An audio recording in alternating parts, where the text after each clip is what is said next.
The Syrian Observatory for Human Rights said Wednesday Israeli night raids targeting arms depots and military positions in eastern Syria killed at least 7 soldiers and 16 allied fighters. According to the Britain-based War Monitor, the Israeli Air Force carried out more than 18 strikes against multiple targets in an area stretching from the eastern town of Deir ez-Zor to the Bukamal Desert at the Syrian-Iraqi border. The raids killed 7 Syrian soldiers and 16 allied fighters, the observatory said, although their nationalities and a precise breakdown were not immediately known.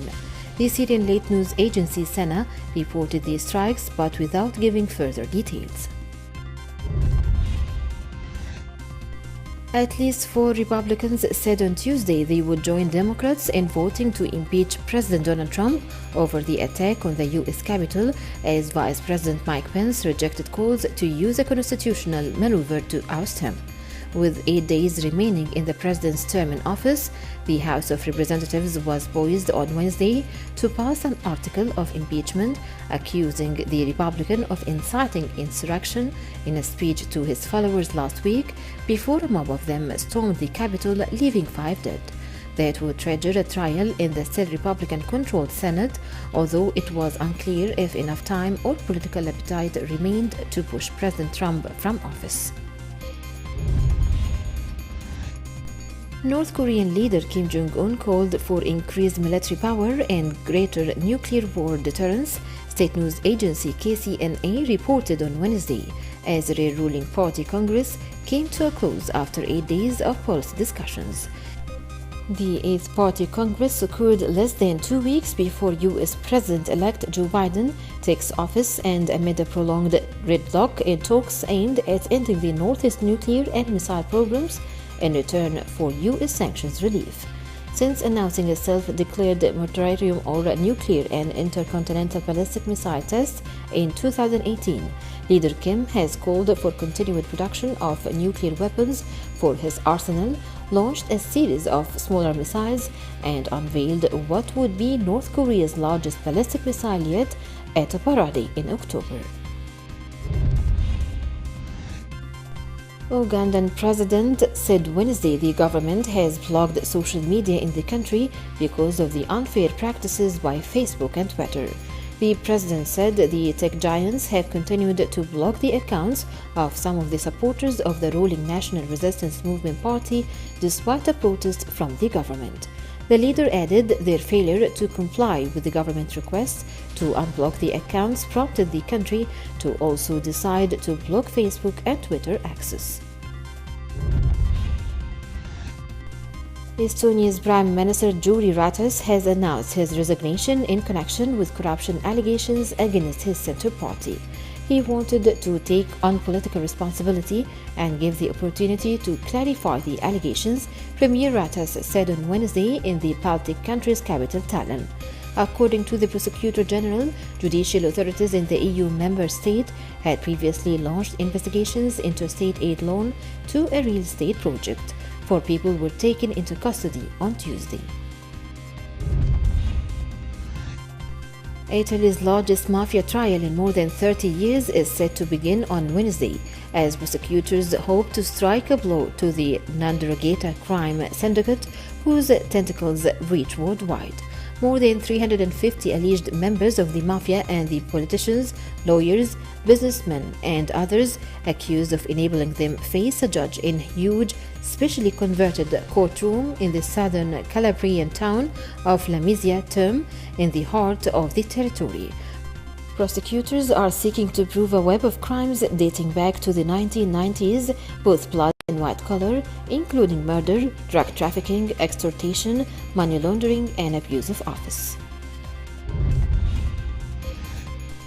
Officials plan to review security at New Zealand's parliament after a man armed with an axe smashed the main glass entrance doors.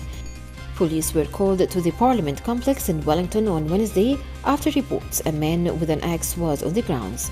They said that after smashing the doors, the 31-year-old man did not try to enter the building and was arrested within minutes without further incident. New Zealand's 120 MPs are on a summer break, and there were few people in the building at the time of the attack. Australian scientists have raised questions over the efficiency of the AstraZeneca COVID-19 vaccine and establishing herd immunity, calling for a pause on its widespread rollout as the country recorded one new coronavirus case on Wednesday. The opposition to the vaccine casts a cloud over Australia's immunization plans, with 53 million doses of the AstraZeneca jab already on hand. Professor Stephen Turner, the president of the Australian and New Zealand Society for Immunology, said that the government must pivot toward getting more of the Moderna and Pfizer vaccines. The professor cited data showing the AstraZeneca jab had 62% efficiency compared with over 90% for the Pfizer-BioNTech vaccine. Canada announced Tuesday a deal to secure an additional 20 million doses of the Pfizer-BioNTech COVID-19 vaccine, which would allow for more than half of Canadians to be inoculated before summer. Prime Minister Justin Trudeau told a news conference the American and German pharmaceutical giants will also accelerate deliveries of the jointly developed vaccine over the coming months. The Premier said between mid-April and June, there will have enough doses to vaccinate up to 20 million people, or more than half of Canada's population of 38 million. He added this, along with the parallel rollout of a Moderna vaccine in December, puts Canada on track to have every Canadian who wants a vaccine receive one by September. According to media reports, the coronavirus vaccine developed by China's Sinovac Biotech showed a general efficiency of less than 60% in its late-stage trial in Brazil. Sao Paulo's Butantan Biomedical Center, which partnered with Sinovac to test and produce the vaccine in Brazil, dismissed the report as purely speculative as it prepares to release a more complete set of results on Wednesday. Medical experts and regulators criticized what they called an incomplete disclosure of study results last week. Indonesian President Joko Widodo on Wednesday received the first shot of a Chinese-made COVID-19 vaccine after Indonesia approved it for emergency use and began efforts to vaccine millions of people in the world's fourth most populated country. After President Widodo, top military, police and medical officials were vaccinated, as well as the Secretary of the Indonesian Ummah Council, the clerical body that last week ruled the vaccine was halal and could be taken by Muslims. Others, such as a healthcare worker, business people and a social media influencer, also received the shots to encourage people to get the vaccine when it's available to them. Johns Hopkins University said Wednesday the U.S. death toll from COVID-19 hit a new daily record of nearly 4,500. As the health crisis rages out of control in the U.S., this was the first time the toll in the country hardest hit by the pandemic surpassed 4,000 in 24 hours. According to the Johns Hopkins tally, the U.S. recorded more than 235,000 new cases of coronavirus infection and 4,470 deaths. Thailand on Wednesday reported 157 new coronavirus cases, bringing the total number of infections to 10,991 since it detected its first case almost a year ago. According to the country's COVID-19 task force, the new cases included 25 from abroad.